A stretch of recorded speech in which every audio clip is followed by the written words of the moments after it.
So we're back. Another week of training has elapsed, and I'm now about a week out from this meet. I guess the first real meet of this year, and I'm really excited to compete, get on the platform, and actually just see whether all the work that I've done has paid off, and really see how much more progress I can make when I'm not injured. Hopefully, I'm not injured. I don't know. I have a week left, so everything could change, but I'm pretty confident going into it that I'm in a good position. My back feels good. Everything feels kind of good so far, and I'm excited to see how everything turns out and what we can put together on the platform next week. So that's pretty awesome, and I'm pretty hyped to see how that goes. Really pleased with my deadlift from this week. Honestly, so happy that I was able to get that despite not being able to put enough plates on. That was pretty frustrating, but you have to do the best with what you've got, and obviously this training environment I have now is significantly better than the previous environment I had, so can't be too displeased about that. Bench moved pretty well for the most part. I rushed my setup a little bit on my top set of 340. I did record it. I just delete the video because it pissed me off. But essentially I asked someone to spot me. I didn't realize he was going to give me a handoff, which was my bad because I should have told him before that I didn't want one, but I didn't. And he was standing there holding the bar, and I just rushed to get in position. Didn't take enough time to take a breath before I unracked it. Didn't unrack it well because I was getting the lift off, which I didn't want. Basically just messed up and just got out of my element and paid the price for that, and missed the 340, which was pretty frustrating because I know that that's a weight that I have easily when I control the weight and I get in position. But then I got 315 for a triple, which was really solid. Squats went super well. I'm really pleased with that top set there, and happy that I'm able to be in a good position going into the meet, and I'm happy that I broke that 5-plate barrier because that's something I've been chasing for a while.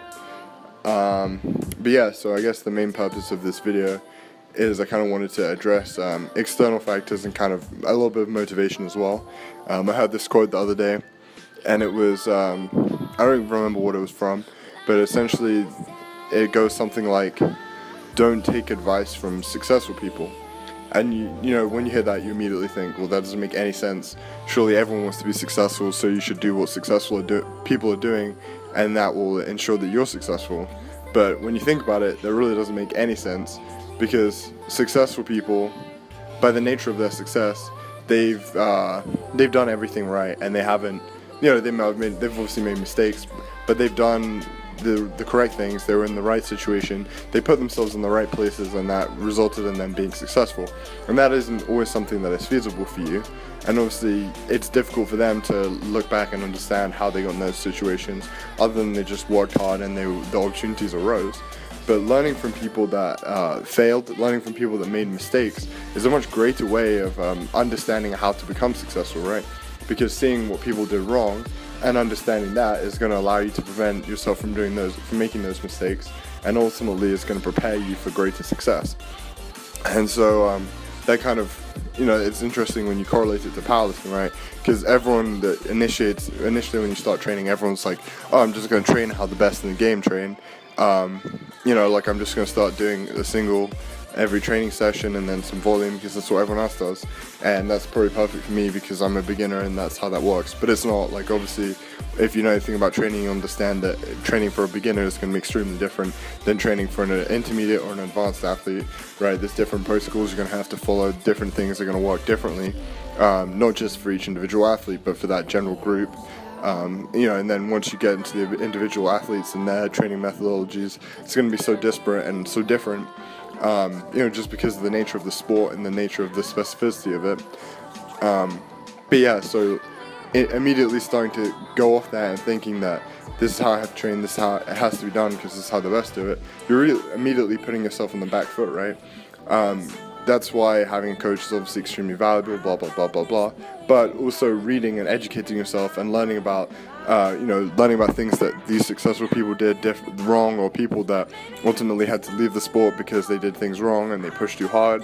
I think Layne Norton is a really good example. Obviously, he's coming back into the sport, so he's not leaving it, but a lot of the times when he got injured, he talks about how in his training he pushed himself too hard. He didn't focus enough on the fact that he might be injured, the fact that he needed to perhaps take a break because he was focusing on chasing those goals. I can relate to that. Everyone's kind of been in a position where they neglect other things, they neglect themselves because they're so focused on this one thing. And immediately you've gained something, right? From just looking at one person, just one example, you gain so much from that insight because you've learned that despite the fact that this guy is obviously extremely intelligent, extremely educated, an extremely proficient athlete, he still made a mistake, right? And that can be something that can completely fuck you up. I mean, for him, he was out of the sport for 2 years, but that could mean the end for many people, right? If, for example, if I was to do that, considering my pre-existing injuries, I may never be able to walk again, right? If I flared up that type of injury that significantly.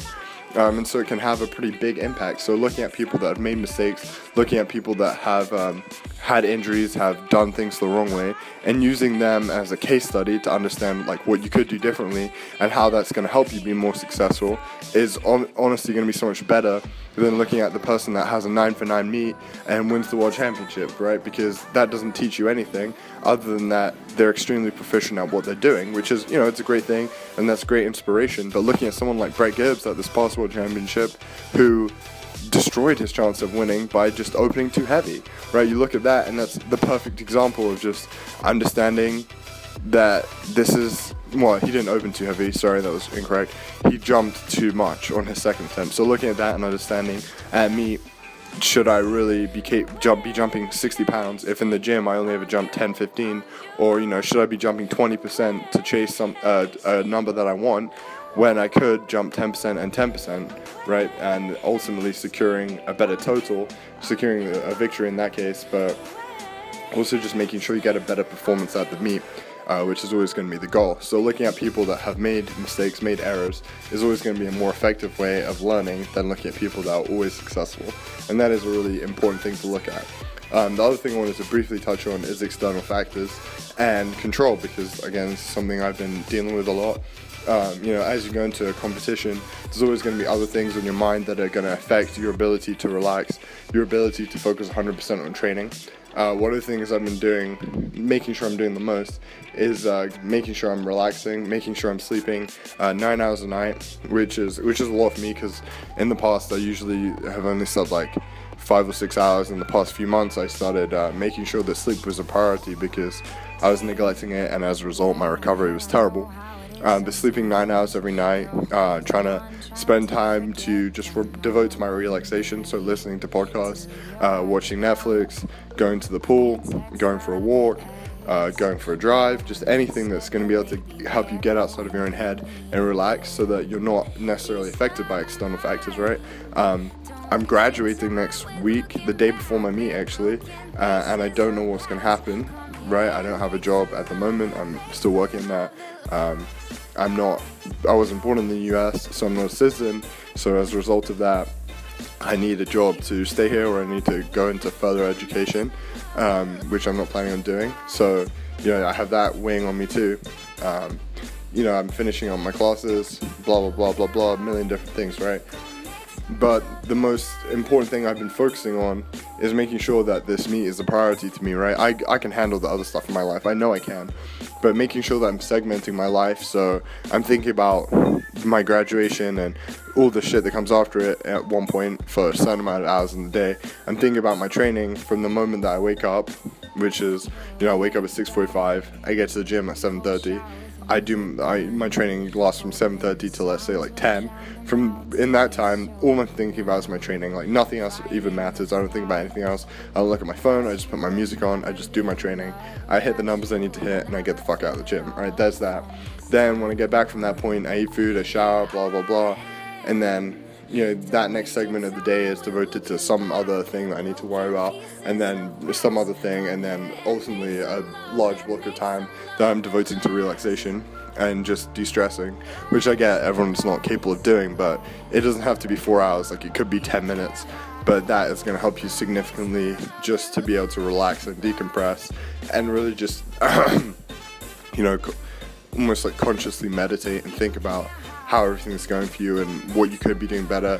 You know, reminding yourself that you're doing the right things, reminding yourself that you're on the right track, and reminding yourself that as long as you continue to do everything you can do, then that is all you can do, and whatever results from that is whatever results from that, right? And for me, like, there's so many external factors right now, but I'm honestly, like, I'm very relaxed in the fact that I know I'm doing everything I can be doing. There's nothing I could be doing differently, right? And as a result of that, whatever situation occurs is something that I have created, and you know, that is that. Like, I've done everything I can do to make that situation favorable, but let's say it doesn't turn out favorably. Well, okay, then I can control that. I've done everything I can do, and it's the same with my training. But the external factors can weigh in, and they can negatively impact everything else in your life, in regards to your training. And I think it's so difficult to not let that affect you, but it's so important that you do not. And it's so important that you compartmentalize your life, because the moment you start letting work stress, school stress, relationship stress, anything like that spill over into your training is going to be ruined. Because let's say you get under 600 pounds in squat, and all you're thinking about is the fact that, you know, you pissed off your girlfriend, or your girlfriend's mad at you. Like, how are you ever going to be able to move that weight if that weight is, you know, like an RPE 9, RPE 10 weight for you? You know, and all you're thinking about is something else, then it's never really going to be effective for you, and you're never really going to get everything you can out of your training. And kind of as a result of that, then what is the point? If you're going in and you're only ever getting 80% every day, then, you know, you're losing so much, and you're preventing yourself from achieving a much higher level. You know, so I mean, I think the external factors don't exist so much in like other professional sports, but they're always going to exist. And if you want to be the highest level athlete, then you have to be able to compartmentalize your life and focus entirely on your training and focus entirely on your recovery when you need to, and really prioritize these elements of your life. Anyway, that's enough waffle from me, but thank you very much for watching this video.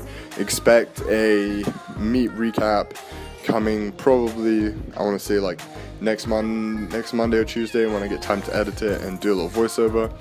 So that'll be pretty exciting. I'm really excited for the meet, to be honest.